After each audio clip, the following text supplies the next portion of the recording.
Hello there, old and new friends. It's your friendly neighborhood sunshine squirrel. Welcome back to my channel. And today I'm going to be giving you guys some helpful tips on how you can best prepare for your exams in vet school. So without further ado, let's get into the video.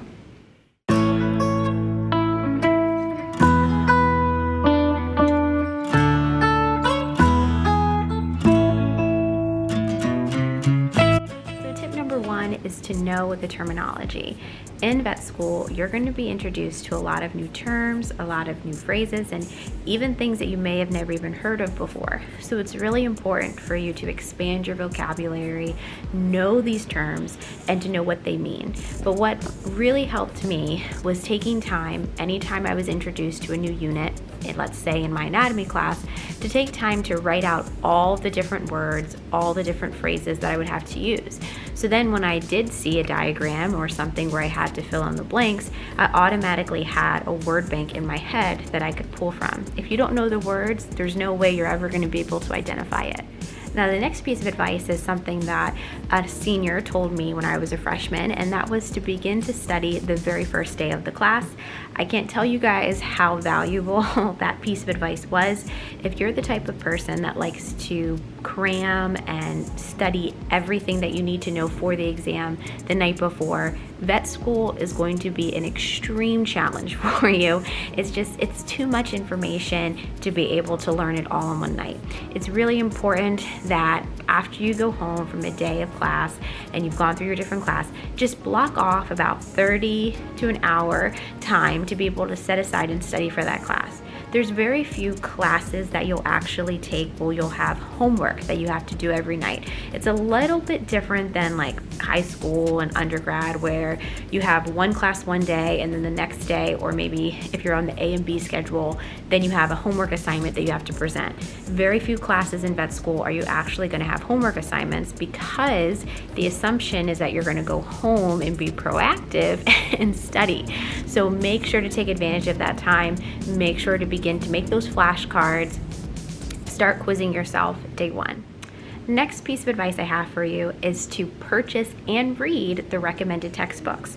For a lot of your classes in vet school, what you'll find is that your teacher will give you the syllabus, and on the syllabus it will say these are the recommended courseworks, or these are the recommended textbooks, or some classes they may even say this is a textbook that you need to have for this class.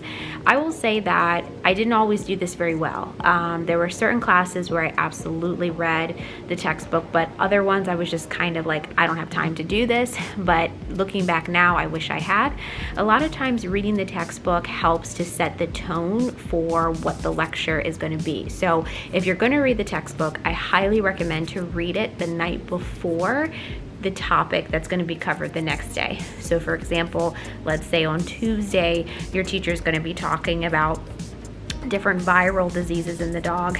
Read that chapter the night before so that when your professor is going over those things the next day, you already have a framework and kind of an outline, building blocks of what they're going to be talking about. It makes it a lot easier for you because the first time you're hearing it in lecture isn't the first time you've ever heard of it before, ever in your life. And it also helps to have different perspectives and different narratives from different people, because there may be something that one person says that can just go right over your head, but if you hear it explained by another person, it finally clicks. And the last advice kind of feeds into my next one, which is to use multiple sources for repetition. Something that I used when it would come time to study is that I would study my lecture notes, I would study the textbook, and then I would also study, let's say if the professor had notes that they provided as well. Sometimes I would even go out on the internet and see if there were different vet schools or other trusted resources that would have made like YouTube videos or different things like that that I could watch as well, so that I was hearing about the topic, reading about the topic multiple times from multiple different people. Just like I said before, different explanations from different people can help you to be able to understand something in a way that maybe you didn't know before, and it also helps to reinforce it inside. Something that really helped me and has actually been proven to be one of the best ways to learn and to study is to actually write things down and to write them out. When you go to your lectures and you're sitting there in class, taking actual physical notes of what's being said, even if your professor does provide an outline, does provide a PowerPoint, helps you to learn and helps you to be able to remember it later on. Next tip that I have for you guys is to quiz yourself and spend time quizzing your friends. This is a great way to reinforce what you know. If you're able to teach something to someone else or explain it in a way that somebody else can understand what you're saying, that's a good measure of if you really know the information or not. If you're kind of just scrambling and trying to just figure out and just pull random thoughts or words together, you may not have as good of a grasp on the topic as you think. Something that helped me when I was studying is to just take a blank piece of paper with a pen and write out literally everything that I could possibly think of about a certain terminology, a certain apparatus, a certain disease process. It really helps you to be able to see, do I really understand the nitty-gritty? Next piece of advice I would give you for preparing for your exams is to make sure that while you're learning the material, you are thinking about the clinical application of said topic. As you get further and further along in your vet school career, you will find that the exams and even just what you have to do when you're practicing in the clinical setting requires you to take the information that you're learning on paper and in the book and apply it to a real patient in a real situation. And what you'll often learn is that things don't always play by the rules and are not always textbook.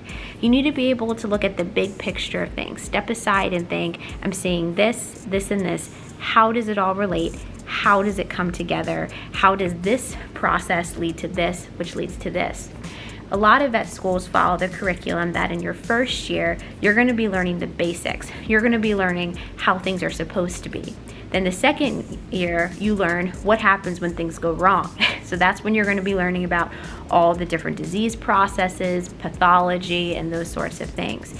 It's really important to be able to take that information that you're learning in those years and then be able to apply it when you go into the clinical setting and to understand, oh, if I'm seeing a patient that's displaying this sign and this sign, what is happening down to the cellular level that's leading to this level of dysfunction? And the last piece of advice that I'm going to share with you guys is the most important thing is to make sure that you know the material, not to focus on the grade. Now, if you're anything like me and like I was when I was in school, you're probably thinking to yourself, no way, an A is the most important. I have to get an A, I have to get 100, I have to knock this out of the park.